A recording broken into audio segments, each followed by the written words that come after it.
사순절 첫 번째 주일 우리에게 주신 하나님의 말씀은 신약성경 베드로전서 3장 18절부터 22절 말씀이 되겠습니다. 신약성경 제가 가진 책으로 380페이지에 있습니다. 베드로전서 3장 18절부터 22절 말씀.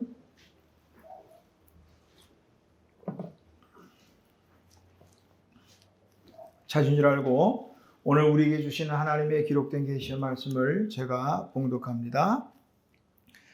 그리스도께서 단번에 죄를 위하여 죽으사 의인으로서 불의한 자를 대신하셨으니 이는 우리를 하나님 앞으로 인도하려 하심이라.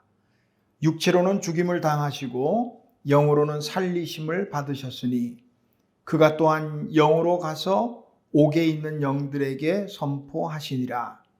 그들은 전에 노아의 날 방주를 준비할 동안 하나님이 오래 참고 기다리실 때에 복종하지 아니하던 자들이라. 방주에서 물로 말미암아 구원을 얻은 자가 몇 명뿐이니 겨우 8명이라. 물은 예수 그리스도께서 부활하심으로 말미암아 이제 너희를 구원하는 편이 곧 세례라. 이는 육체의 더러운 것을 제하여 버림이 아니요 하나님을 향한 선한 양심의 간군이라. 그는 하늘에 오르사 하나님 우편에 계시니 천사들과 권세들과 능력들이 그에게 복종하느니라. 아멘. 자리에 앉으시기 바랍니다. 기도하겠습니다. 하나님 아버지 은혜를 감사합니다. 오늘도 귀하고 복된 하나님의 거룩한 날, 이 귀한 날을 구별하여 하나님 앞에 나와 귀한 예배 드리게 하심을 감사합니다. 예배를 통해서 하나님 영광 받으시고 특별히 하나님의 귀한 말씀을 듣는 이 시간, 우리 육신의 귀로만 듣는 것이 아니라 우리의 마음으로 깨닫고 또 깨달은 대로 우리 오늘 주시는 말씀대로 살아가겠다고 결단하는 복된 시간이 되게 하옵소서. 예수님의 이름으로 기도하옵나이다. 아멘. 자, 우리 앞뒤 옆에 계신 분들 인사할까요? 잘 오셨습니다. 잘 오셨습니다. 잘 오셨습니다. 지난 수요일, 참회의 수요일로부터 시작해서 이제 사순절기가 시작됐습니다. 이번 사순절기 동안에 예수님의 그 십자가의 고난을 또 깊이 묵상하는 시간이 되시고 또 그리고 아울러서 경건하고 절제하는 그런 시간이 될 수 있기를 바랍니다. 베드로전서의 그 주제라고 한다면 고난이에요. 베드로전서는 우리 1장으로 잠깐 넘어가 보시면 그 인사 부분에 그렇죠. 1장 1절에 보니까 예수 그리스도의 사도 베드로는 베드로가 쓴 편지거든요. 본도, 갈라디아, 갑바도기아, 아시아와 비두니아에 흩어진 나그네들에게 편지를 썼습니다. 당시 주류 사회의 어떤 생각들은 뭐냐면 신전 제사가 그들의 통념이어서 통념. 그래서 수많은 신전들을, 물론 우리가 볼 때는 이단 신전이죠. 그런 신전들을 세워놓고 거기에 또 제사하는 것이 일반적이었다 이 말이죠. 그런데 그리스도인이라는 사람들은 그 신전에 제사를 하질 않아요. 자기네들 신이 따로 있었단 말이죠. 우리가 믿는 바로 그 하나님. 그러니까 사회적인 사람들에게 볼 때는 이 그리스도인이라는 이 사람들은 반사회적인 사람들. 자기들이 하는 것처럼 신전에 제사도 하지 않고 그러다 보니까 그 사회로부터는 배척을 받는 거예요. 나그네처럼, 외인처럼. 여기서 흩어진 나그네 했으니까 우리가 영적으로 볼 때는 죄 많은 이 세상을 살아갈 때 우리 그리스도인들은 나그네 인생을 사는 게 맞지만 직접적으로도 그랬다 이 말이에요. 이 주류 사회에 같이 어울리지 못하고 자기들만의 신을 가지고 있는 반사회적인 인물들, 그러니까 이 사람들에게는 배척을 받는 거예요. 나그네처럼. 우리 편한들의 말 되면 곁을 주지 않는다 그러면 맞을까요? 성경 곳곳에서 우리는 고난에 대한 그 기록과 또 내용과 인물들을 많이 만날 수가 있죠. 이것이 의미하는 건 무언가 하면 우리 인생을 살아가는 동안에 이 고난에 대해서 피할 길이 없어요. 지금까지 우리가 서로 살아온 세월들은 다르지만 얼마나 많은 고난들을 또 받았습니까? 또 지금도 어쩌면 겪고 있을 수도 있고요. 또 앞으로도 어떤 고난을 우리가 겪어야 될지 알 수 없어요. 누차 자주 말씀드리지만 우리가 예수 믿는다고 해서 고난을 더 이상 이제 면제받는다 그런 건 없어요. 성경 어디에도 그렇게 말씀하지 않습니다. 예수를 믿어도 아니요. 예수를 잘 믿어도 고난은 분명히 있다는 사실이죠.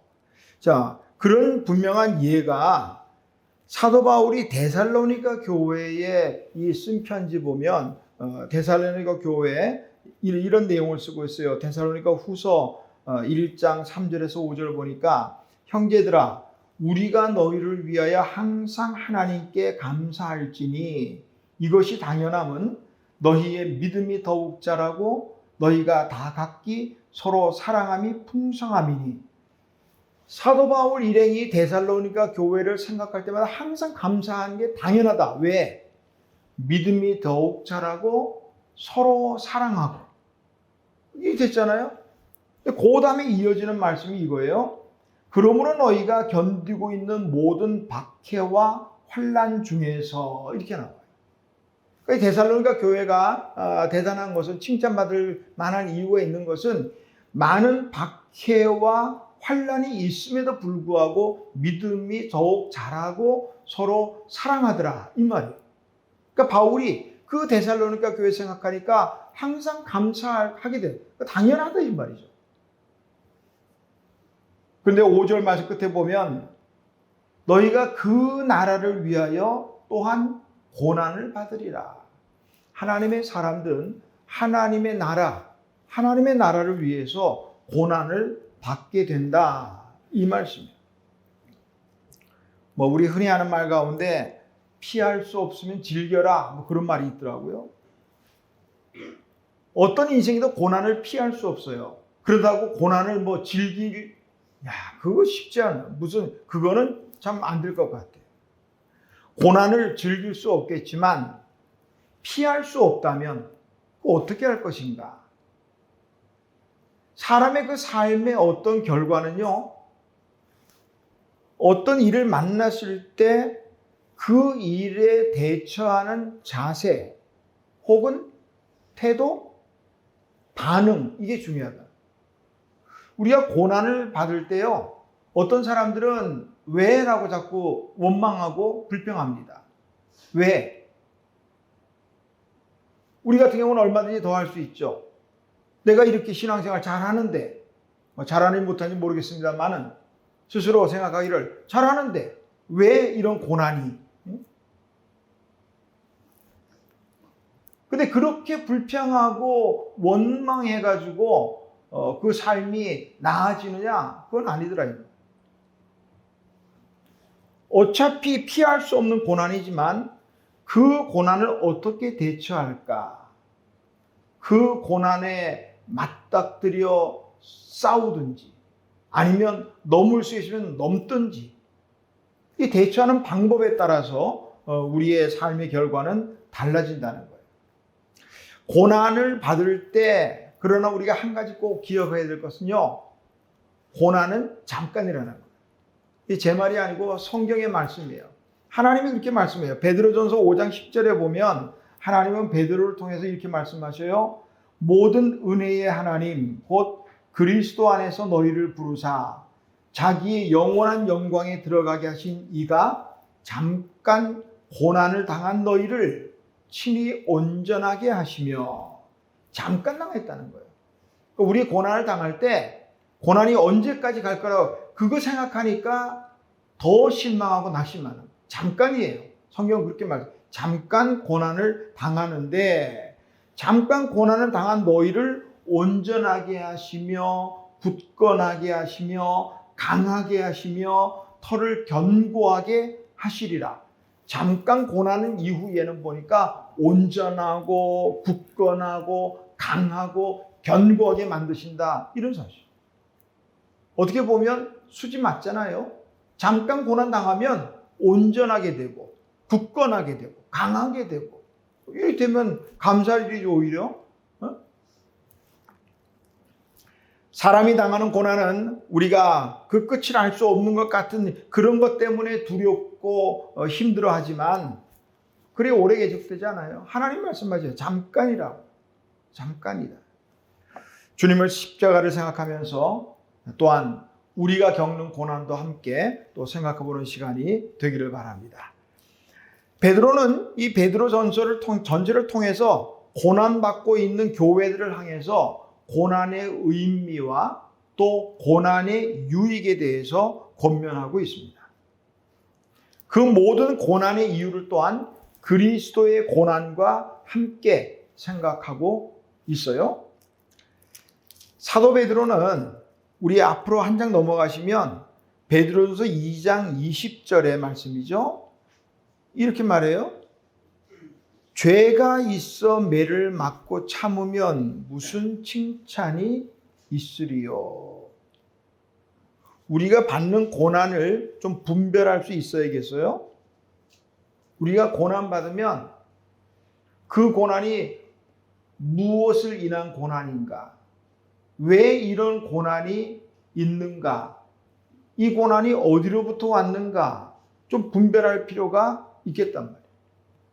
예를 들면 우리가 살면서 나의 부족함으로, 나의 실수로, 나의 잘못으로 받는 고난이 있잖아요. 근데 착각하면 그런 고난 받으면서 그거를 마치 하나님이 나에게 어떤 주시는 고난으로 받아들인단 말이죠.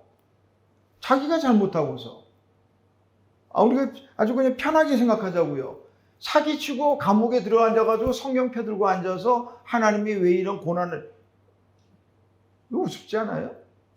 그러니까 고난을 좀 분별할 필요가 있겠다 이 말이죠. 고난은 오늘 베드로전서 2장 20절 조금 전에 봤지만 이 구절에 의하면 우리 고난에는 부끄러운 고난도 있고요. 반면에 아름다운 고난이 있어요. 자, 2장 20절 한번 더 볼까요? 죄가 있어 매를 맞고 참으면 무슨 칭찬이 있으리요? 이거 부끄러운 고난이에요. 그러나 선을 행함으로 고난을 받고 참으면 이는 하나님 앞에 아름다우니라. 이 말씀에서 직접적으로 부끄러움이라는 단어는 안 나오지만 죄가 있어 매를 맞는 이런 고난은 부끄러운 고난이라는 거죠. 그러나 반면에 선을 행함으로 고난을 받으면 하나님 앞에서 아름답다는 거예요. 그러니까 우리 받는 고난이 부끄러운 고난도 있고 아름다운 고난도 있다는 거죠. 그래서 이번 우리 사순절 기간 동안에 그동안에 우리 받았던 또 겪었던 고난들을 한번 또 돌아보면서 앞으로 또 어떤 고난을 우리가 겪어야 될지 그런 걸 보면서 내가 정말 이 고난을 받는다면 부끄러운 고난보다는 아름다운 고난을 받아야겠다 생각을 해봅니다. 그러면 우리가 아름다운 고난은 어떤 고난들일까? 다시 이제 본문으로 돌아와서요. 자, 오늘 18절부터 읽었지만 하나님께서 아름답게 보시는 고난들은 자, 먼저 14절에서 볼 수 있어요. 그러나 의를 위하여 고난을 받으면 복 있는 자니. 의를 위하여 받는 고난, 이 고난은 아름다운 고난이라는 거죠. 하나님께서 아름답게 보신다는 거예요. 산상수훈 마태복음 5장 10절에서도 주님 말씀하시죠. 의를 위하여 핍박을 받는 자는 복이 있나니. 오늘 베드로도 의를 위하여 고난을 받으면 복이 있는 자니 이렇게 말씀하셨어요. 너무 복잡하지 않게 좀 단순하게 한번 생각해 보자고요. 고난을 받을 때 두려워서 도망가거나 피하는 그런 성도가 아름다운가?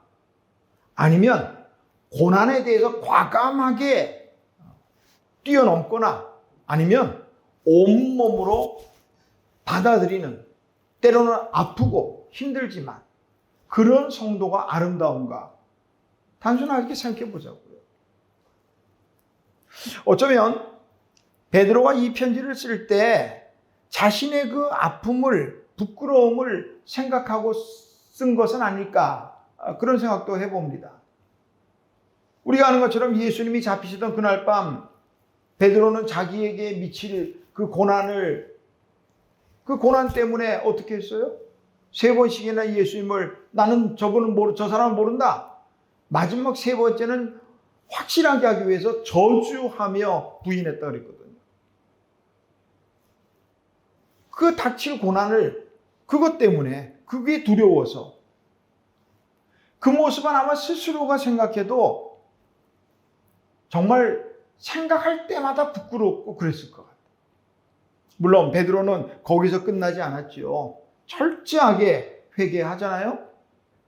그리고 뭐 전설에 의하면 그 이후로 베드로는 닭 우는 소리만 들으면 통곡하며 자신의 그 부끄러움 때문에 하나님 앞에 회개했다.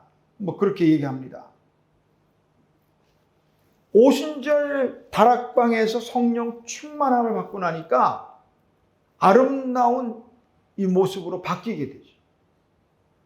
사도행전 4장에 보면 그 3장부터 쭉 연결이 됩니다만은 나면서부터 걷지 못하는 사람 일으켜 세워주고, 그리고 난 다음에 그런 놀라운 기적들로 인해서 많은 사람들이 이 복음을 받아들이고 예수를 믿게 됐단 말이죠. 그러니까 공회에서 난리가 났어요.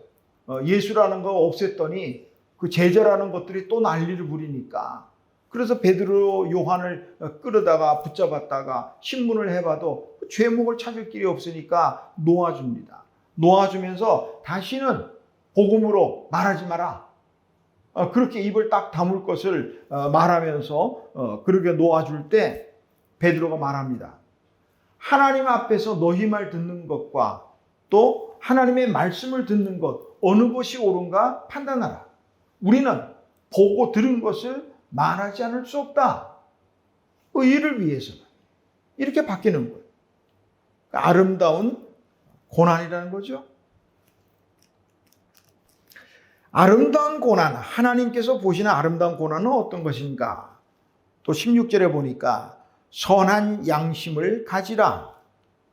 선한 양심, 이것 때문에 받는 고난이 아름다운 고난이다. 선한 양심을 가지라. 이는 그리스도 안에 있는 너희의 선행을 욕하는 자들로 그 비방하는 일에 부끄러움을 당하게 하려 함이라. 이 말씀을 유진 피터슨 목사의 메시지 성경의 번역이 재밌더라고요. 하나님 앞에서 양심을 깨끗게 하여 사람들이 퍼붓는 욕설이 여러분을 괴롭히지 못하도록 하십시오. 오히려 그들이야말로 깨끗함을 받아야 할 사람이라는 것을 깨닫게 될 것입니다. 하나님의 사람이 양심이 깨끗하지 못하면 사람들이 퍼붓는 욕설 때문에 괴로워지는 거예요. 그게 고난이라는 거예요. 쉽게 생각할 수 있죠? 저거 예수 믿는다는 것들이, 교회에 다닌다는 것들이 되는 거예요, 이제부터. 선한 양심을 가지고 살아야 될 하나님의 사람들이 선한 양심을 따라 살지 못하면 것들이 되는 거예요. 그러나 하나님의 사람들의 양심이 선하게 깨끗해지면, 그러면 욕할 게 아니라 우리를 보면서 그런 생각을 하게 돼요. 아, 우리가 깨끗해지겠구나. 이렇게 된다는 거예요. 결국 이 말씀에 따르자면 세상 사람들의 비방이나 아니면 그들이 또 자신을 돌아볼 수 있게 하는 그 역할을 누구에게 있느냐? 우리에게 있다는 거예요. 우리가 정말 선한 양심을 가지고 살면 세상 사람들이 볼 때, 아, 저렇게 살아야 되는데, 저렇게 살아야 되는데, 못하는 자신이 부끄러워지는 거예요. 그런데 선한 양심을 가지고 살아야 될 우리 하나님의 사람들이 그렇지 못하고 지 마음대로 세상 사람들과 같이 혹은 그보다 더 못하게 살면 사람들이 헛들이 되는 거예요.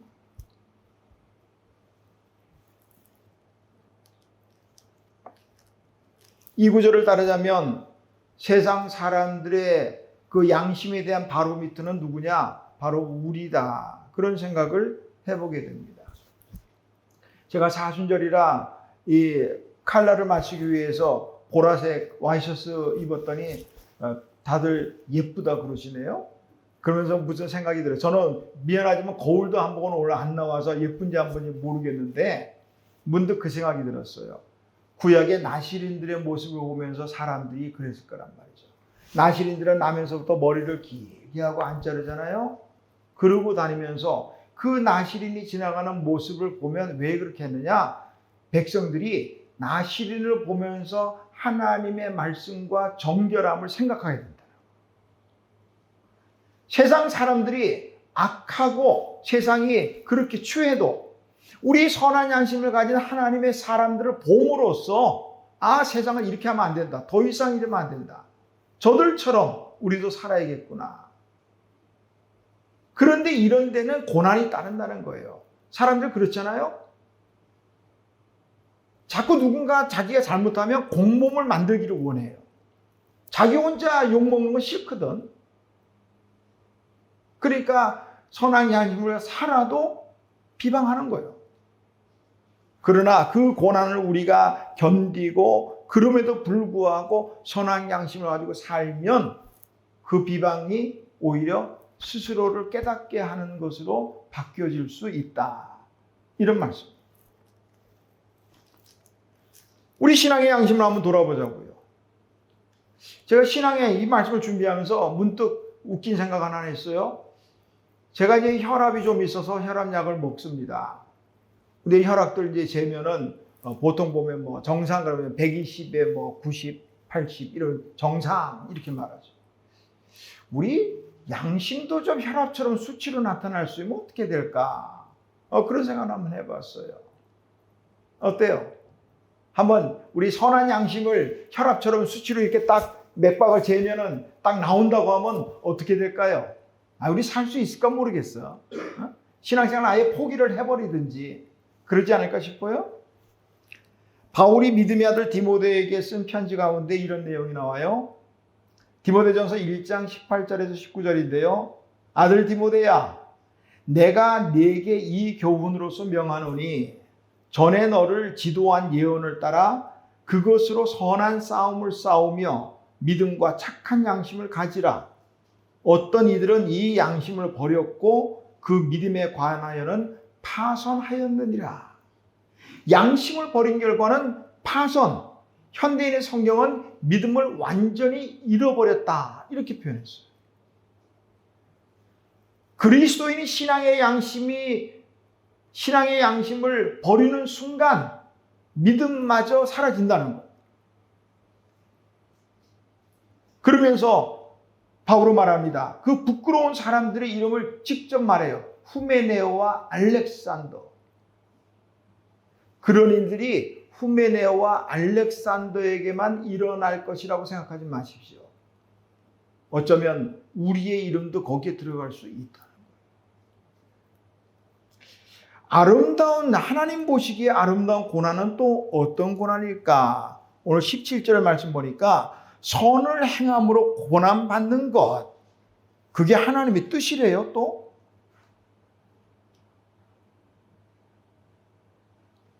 말을 조금 뒤집어서 생각하면 우리가 고난이 싫어서 선을 행하지 않는다면 그건 하나님이 기뻐하지 않는다는 거죠. 하나님의 뜻은 뭐냐? 우리가 선을 행함으로써 고난받는 게 이게 하나님의 뜻이라는 거예요. 조금 전에 선한 양심과 선한 행함 이렇게 나왔는데 선한 양심과 선을 행함 요거는 비슷한 것 같지만 차이가 있어요. 선한 양심이라는 내적인 문제예요. 누가 알 수도 없어요. 내가 선한 양심을 가지고 이렇게 살아야지. 하나님의 말씀대로 살아야지. 순종해야지. 뭐 이렇게 선한 양심 속으로 이거 누가 알지 못해요. 그러나 선한 행동이라는 건 외적으로 드러나는 거예요. 내 속에 선한 양심으로 생각했던 어떤 그런 일들을 내 삶의 행동 속에서 나타내는 것. 그게 바로 선을 행함. 우리가 때로는 알아요. 어떻게 살아야 할 것을. 그런데 그거를 행동으로 옮기지 못하는 이유들도 있어요. 거기에는 고난이 따르기 때문에. 우리가 그리스도인임을 세상 사람들은 보니까 요새는 커밍아웃 그런 말 하대요. 자기가 이렇다고 커밍아웃. 우리 그리스도인의 커밍아웃 해보자고요. 어디 가서도 가장 먼저 내가 교회 다닙니다. 내가 성도입니다. 내가 장로입니다. 목사입니다. 커밍아웃 해보자고요. 그리고 어떻게 살아갈 것인가. 그런데 아직도 세상의 일부는요. 우리 하나님의 사람들에 대해서 부정적이에요. 고난이 있어요. 지금은 많이 사라졌을까 모르겠어요. 예전에는 교회 다닌다 그러면 왜 그게 싫어하는지 몰라. 자기 보러 다니란 말 하지 않아도 그렇게 싫어하는지 몰라. 예수 믿는 사람 괜히 괴롭히려고 주일날 근무를 하게 만들고 말이죠. 요즘은 안 그러나 모르겠습니다만. 그 세상이니까 당연히 그렇게 해요. 그런데 때로는 내부에도 적이 있어요. 우리가 정말 선을 행하며 살길 원하는데 같은 그리스도인으로서도 때로는 시기하고 질투하고 비방한다 이 말이에요. 그건 정말 더 힘든 거예요. 응? 왜 같은 하나님 믿으면서도 왜 그럴까? 응?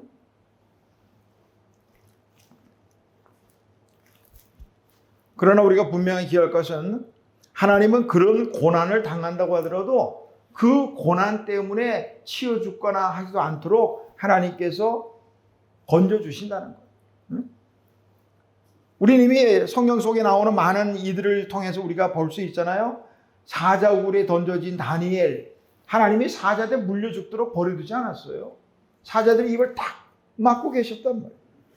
그를 건져내서는 또 바벨론의 총리를 삼잖아요. 바울이나 베드로나 복음을 전하다가 감옥에 갇히는데 거기에서 감옥에 갇혀 죽게 두지 않으셨어요? 지진을 일으켜서라도 문을 활짝 다 열어놓으셨다고요. 그리고 복음을 위해 살게 만들었단 말이에요. 오늘 우리가 고난을 당할 때 고민해 볼 필요가 있어요. 이 고난이 누구를 인함인가? 혹은 나의 잘못을 인해서 받은 고난인가? 그걸 받으셔야 돼요. 고난. 내 잘못이니까. 그러나 이왕이면 그런 잘못은 줄이자고요. 그리고 정말 예수님이 우리를 위해 고난 받으셨듯이 우리도 의를 위해서 선한 양심을 위해서 선을 행함으로 그런 고난은 기꺼이 받자고요. 그게 하나님 보시기에 아름다워. 이번 사순절 기간에 정말 하나님께서 보시기에 아름다운 그런 고난의 삶을 또 살아갈 수 있기를 바랍니다. 하나님의 사람들이 말씀에 순종해서 선을 행하면 반드시 고난이 따를 수밖에 없어요. 우리 예수님도 그러셨단 말이에요. 자, 18절 이제 보세요. 오늘 본문의 이 말씀인데 그리스도께서도 고난 받으셨단 말이에요. 단번에 죄를 위하여 죽으사 의인으로서 불의한 자를 대신하셨으니 죄인된 우리를 구원하시기 위해서 오늘 여기 표현은 하나님 앞으로 인도하시기 위해서 죽으셨다. 죽음보다 더한 고난이 어디 있어요? 이 고난을 받으셨다는. 그러니 우리가 고난받는 것도 당연하다. 그런데 이 고난받는 것이 결코 나쁜 것만은 아니다. 시편 119편 71절에 보니까 시인은 이렇게 말을 했어요. 고난당한 것이 내게 유익이라. 혹시 고난당하면서 하나님 이 고난이 내게 어떤 유익일까 한번 생각해 보셨는지 모르겠어요. 근데 성경은 보니까 고난당한 것이 내게 유익이라는 거예요. 그리고 앞으로 고난당하실 때 원망이나 불평보다는 어떤 유익함이 있을까 한번 생각하면서 고난을 대하신다면 훨씬 더 좀 유익하지 않을까 싶어요. 예수님의 이 고난은 정말 유익했어요. 우리 모두에게. 예수님께서 죽으신 것은 이는 그 이유예요. 우리를 하나님 앞으로 인도하려 하심이라. 죄와 허물로 죽을 수밖에 없던 우리 인생을 하나님 앞으로 다시 말하면 구원의 길로 인도하시기 위해서 고난을 받으셨다는 거예요. 정말 유익하죠. 한 사람이 죽음으로써 우리 모두가 구원을 얻을 수 있으니 얼마나 유익한 거예요. 그러면 우리도 이 예수님과 같이 고난을 받아야 될 텐데 이 고난이 우리에게 어떤 유익함이 있을까? 고난의 유익함은요, 뭐 말로 할 수 없이 많더라고요. 보니까 이 시간이 부족해서 다 말씀을 드릴 수 없는데요. 간략하게 우리가 생각해보면 고난은 우리 스스로를 돌아오게 만들어요. 우리를 반성하게 만든다고요. 어떤 고난이 생기면 제일 먼저 어떤 생각 드세요? 내가 하나님 앞에 뭐 잘못한 게 있을까? 부족한 건 없을까? 이런 생각을 먼저 하게 된다. 우리 신앙을 가지고 살아가는 사람은 제일 먼저 그런 생각을 하게 되어 있어요. 내가 하나님 앞에 뭘 잘못했을까? 평안할 때는 그거 못 깨달아요. 평안한데 아무 일 없는데 내가 하나님의 뭐 잘못했을까? 그렇게 생각하지 않거든요. 고난이 있을 때 그런 생각들을 하게 된다고요. 박윤선 박사님은 그런 말을 했어요. 신자들은 고난을 당함으로 못된 버릇을 고친다. 자, 표현이 좀 거칠다마는 고난을 통해서 못된 버릇. 자, 내 못된 버릇 뭔가 이번에 사순절 기간에 좀 고쳐보자고요. 못된 버릇이 뭐예요? 여기 계신 분들을 빼고 주일날 막 빼먹는 못된 버릇이 있어? 이러면 너무 직접적으로 하는 건가요? 하나님의 날이잖아요. 주일이잖아요. 그걸 왜 자기가 써요? 그 못된 버릇이에요. 신앙인으로 볼 때는 세상 사람들은 자기네 날이에요. 그거는 세상 사람이니까. 어쨌든 뭐 예를 들면 그렇지만 고난을 통해서 자신의 못된 버릇, 신앙의 못된 버릇이라면 고난을 통해서 나의 어떤 모습을 돌아보게 되니까 얼마나 유익해요. 그거 없으면 그 괜찮은 줄 알고 옳은 줄 알고 그렇게 살다 죽을 거 아니에요. 또 고난을 통해서 우리가 기도하게 되더라고. 그러니까 유익한 거예요. 저는 기도하는 날, 우리가 평소에도 물론 기도하겠지만 언제 기도가 더 간절하고 절실한지 보면 알아요. 평안하고 별일 없을 때는 하나님 감사합니다. 뭐 이 정도면 잘하는 거지요. 그러나 정말 고난이 임할 때, 고난이 클수록 그 기도는 훨씬 더 간절해진다는 걸 뭐 말씀 안 드려도 다 알잖아요. 눈물로 기도합니다. 금식하며 기도합니다. 왜 때로는 살고 죽을 생사가 문제가 걸려 있는데 밥이 넘어가요? 예전에 우리 북한에 그 만났던 사람 중에 보니까 평양냉면 먹는데 그 양반 그랬다더만 냉면이 목구멍으로 너무 감낼까 그랬다면서 고난이 얼마나 큰데 밥이 넘어가요? 금식하며 기도하고 간절하게 된다고요. 그래 고난이 유익하다는 거예요. 베드로 사도는 14절에서 의를 위하여 고난을 받으면 복이 있는 자라 그러잖아요. 고난을 통해서 우리가 복을 받는다는 거예요. 고난을 통해서. 고난을 통해 어떤 복을 받을까? 이것도 정말 많더라고요. 보니까 말씀을 준비하다 보니까 고난을 통해서 우리가 받는 복이 뭐가 있을까? 엄청난데 하나만 말씀드릴게요. 위로의 복을 받는 거예요. 위로의 복. 우리의 고난이 정말 예수 그리스도를 위한, 복음을 위한, 의를 위한, 선을 행함으로 인한 고난이라면 하나님은 우리를 위로하셔요. 하나님은 위로의 하나님이셔요.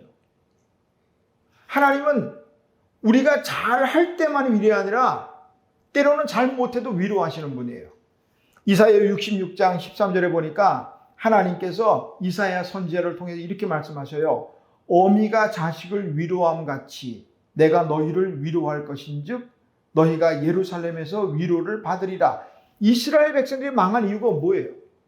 하나님을 떠나고 우상을 숭배하고 하나님 말씀에 불순종하고 결국 그 결과로 이스라엘 망한 거예요. 하나님의 거룩한 성 예루살렘이 불타버리고 무너져 버렸단 말이에요. 그런데도 하나님은 그들을 위로하신다. 잘못했는데도. 하물며 의를 위해 고난받는 자들에게 하나님이 위로하지 않겠는가 이 말이에요. 그러니까 복이에요. 하나님의 위로를 받는다.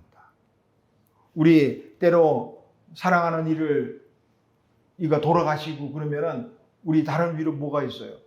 사람으로 할 수 있는 위로는 그거더라고요. 심심한 위로를 드립니다. 어떤 사람은 심심하게 짜게 하지 않고 그러더라고. 심심이라는 여기는 깊다, 마음 깊이 위로한다. 인간이 할 수 있는 건 그거밖에 없어요. 그러나 오늘 우리 하나님의 사람들의 위로는 뭐야? 하나님의 위로가 함께 하시기를. 하나님은 위로의 하나님이시니까.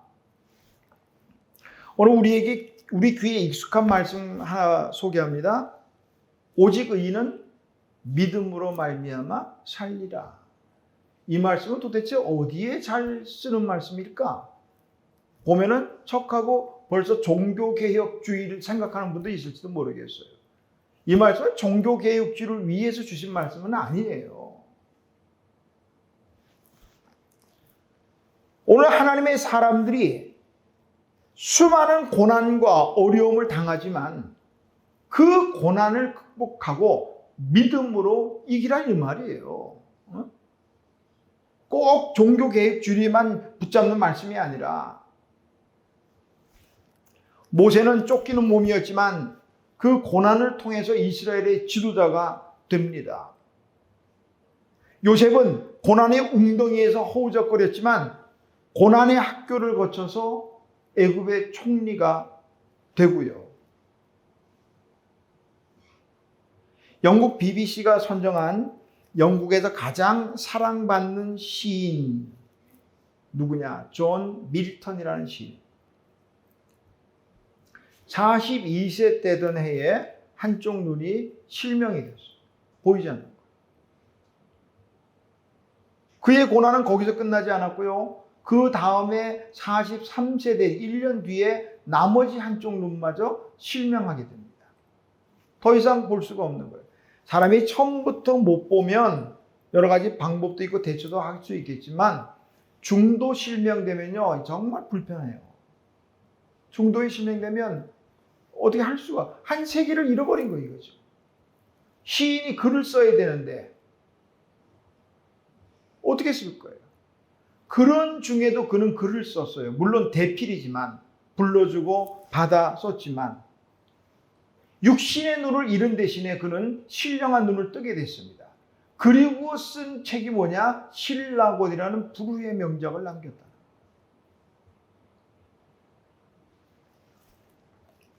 오늘 17절의 말씀을 기억하세요. 선을 행함으로 고난받는 것이 하나님의 뜻이라. 고난하면 탁 떠오르는 인물 가운데 욥이 있죠. 욥이 그 힘든 고난을 겪으면서 했던 말이 있어요. 내가 가는 길을 그가 아시나니. 하나님이 아신다는 거예요. 우리가 어려움 당할 때, 고난 당할 때, 의를 위해서 고난 당할 때 그분이 아신다는 거예요. 그가 나를 단련하신 후에는 내가 순금같이 되어 나오리라. 우리는 선택할 수 있어요. 아무 고난이나 어려움 없이 그저 쇳덩이로 살 것인가? 아니면 비록 힘들고 괴롭지만 고난을 거쳐 순금 같은 인생을 살 것인가? 우리의 선택이에요. 이왕 살 거면 우리 순금 같은 그런 삶, 멋진 삶을 살자고요. 사도 베드로는 예수님이 받은 그 고난을 우리를 위한 구원의 사역이라 말씀하셨어요. 18절 중간에 보니까 이는 우리를 하나님, 예수님께서 십자가에 죽으신 것은 우리를 하나님 앞으로 인도하기 위해, 다시 말하면 구원하기 위해 그래서 죽으셨단 말이에요. 그 예수님이 그 한 번의 죽음이 끝난 게 아니라 오늘 보니까 19절에 보니까 그가 또한 영으로 가서 옥에 있는 영들에게 선포하시니라. 이 말씀은 성경의 난해 구절 가운데 하나입니다. 옥에 가서 영들에게, 예수님이 영으로 옥에 가서 영들에게 선포했다? 여기에는 설들이 많이 있어요. 신학자 가운데 오리겐이라는 신학자는 이 옥이라는 것을 천주교에서 말하는 그 연옥 혹은 단테 신곡에 나오는 림보라는 그 옥이라고 말을 했어요. 그것은 성경에 맞지 않는 말이죠. 성경에는 그런 옥이 없습니다.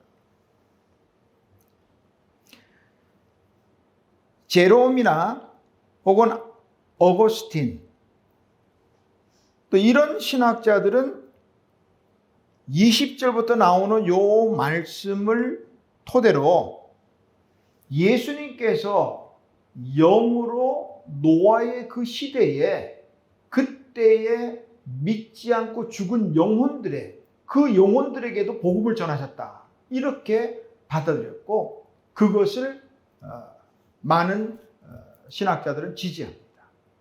그러니까 예수님은 시공을 초월해서 복음을 전하셨다는 거예요. 영혼 구원, 그거 얼마나 참 중요할까요? 20절에 보니까 그들은 노아의 날 방주를 준비할 동안 하나님이 오래 참고 기다리실 때에 복종하지 않는 그들에게 주님은 영으로 가서 복음을 전했다는 거예요.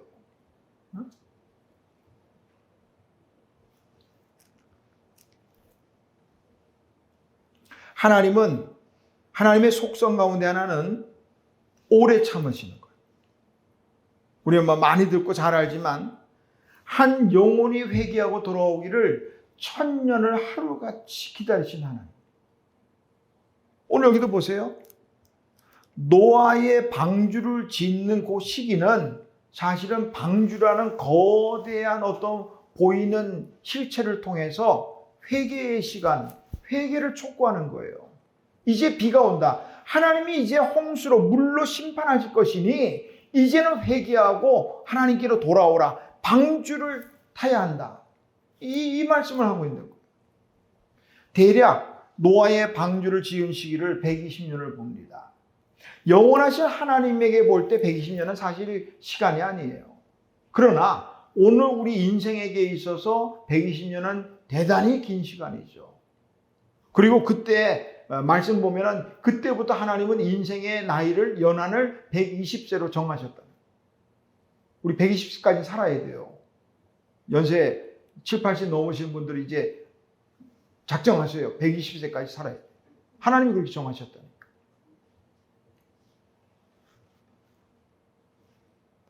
그들은 아무도 믿지 않았어요. 그러나 저는 이 20절 말씀 끝부분에서 마음이 많이 좀 불편하고 상하더라고요. 방주에서 물로 말미암아 구원을 얻은 자가 몇 명뿐이니 겨우 8명이라. 우리 성경을 그냥 읽어 가다 보고 듣고 많이 들으니까 저도 마찬가지였고, 근데 이 말씀을 준비하면서 겨우 8명이라는 이 말씀이요, 마음이 아프더라고요. 괴롭더라고요. 겨우라는 말을 도대체 언제 쓸까? 제가 그래서 사전을 찾아봐서요. 겨우라는 말을 언제, 어떤 뜻으로 쓸까? 그들이 3가지 정도로 해놨더라고요. 첫 번째는 기본 의미로 힘에 겹게 간신히 이렇게 돼 있어요. 두 번째는 넉넉하지 못하게 기껏해야. 기껏해야. 이 겨우라는 뜻이에요. 세 번째, 일정한 목표나 기준에 이르는데 아슬아슬하게. 겨우 8명이라는 이 말씀을 이 사전적 의미에다가 대입을 해봤어요. 그랬더니 간신히 8명이더라. 기껏해야 8명.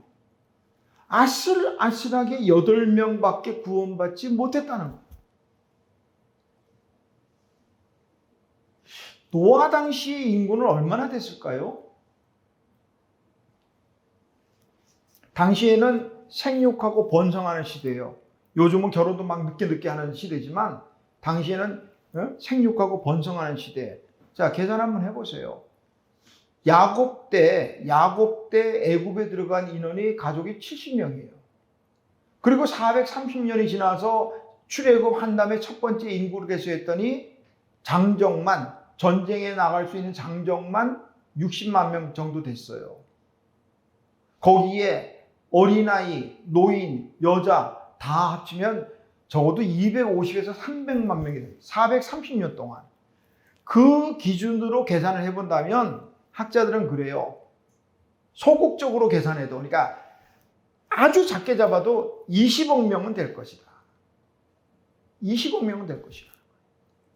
무슨 그때 당시 20명이 될까? 너무 많다고 생각하면 절반으로 뚝 자르자고요. 10억 명. 10억 명도 많다면 까짓 거 쓰는 김에 우리 대한민국 숫자만 5천만 명만 잡자고요.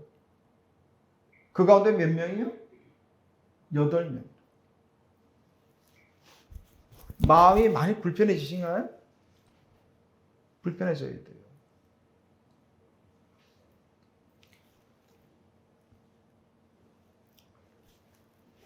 주님께서 십자가의 고난을 받으신 것은 우리를 하나님 앞으로 인도하심이라. 그로 인한 고난을 받으셨다는 거죠. 그렇다면 우리도 또한 영혼 구원을 위해서 비록 힘들지만 고난이 뒤따른다 할지라도 기꺼이 그 주님의 고난에 동참해야 되겠다. 그거를 결단할 수 있는 시간이 바로 사순절입니다. 세상에 고난을 좋아하는 사람은 하나도 없을 거예요. 그러나 분명히 기억할 것은 고난 뒤에 오는 영광이 있다는 거예요. 근데 그 영광은 비교할 수 없어요. 그래서 그 고난의 길을 직접 걸어가는 거예요. 사도 바울은 로마서 8장 18절에서 이렇게 말합니다. 생각하건대 현재의 고난은 장차 우리에게 나타날 영광과 비교할 수 없도다. 현재의 고난과 장차에 나타날 영광을 대조해서 말하는데 한마디로 비교 불가라는 거예요. 비교할 수 없다. 고난은 분명히 힘들고 괴로운 일이지만 고난을 통해서 주님의 십자가를 깊이 묵상하고 또한 고난을 유익으로 만드는 우리 사순절 첫 번째 주간 되시기를 주님의 이름으로 축원합니다. 하나님 아버지 은혜를 감사합니다. 사순절 첫 번째 주일 우리 고난에 대해서 생각해 보았습니다. 주님께서도 고난을 당하셔서 우리를 위해 우리를 하나님 앞으로 인도하시기 위해 십자가의 고난을 기꺼이 지셨습니다. 우리 사순절 첫 번째 주간을 살아가면서 주님의 그 고난에 우리도 동참할 수 있도록 은혜를 베풀어 주시고 고난을 힘들고 어렵고 없어져야 할 것 정도가 아니라 고난이 주는 유익을 생각하면서 한 주간 살아가게 하옵소서. 예수님의 이름으로 기도하옵나이다. 아멘.